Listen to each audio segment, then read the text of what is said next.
Hello mga ka-farmers, magandang gabi po sa ating lahat. Time check po natin ay 6:37 ng gabi at itong si Mama Pig ay nagli-labor na at meron ng gatas sa kanyang mga dede.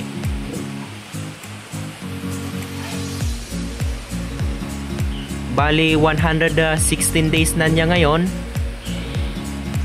Ang due date niya sana ay sa August 24, 2025. Pero nalagpasan siya ng 2 araw, kaya 116 days. So hopefully mamaya ay may lalabas ng biik.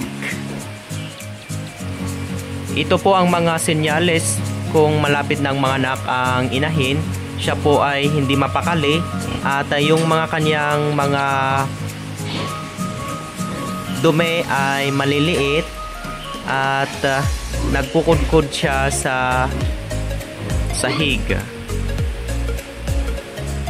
Ganyan po.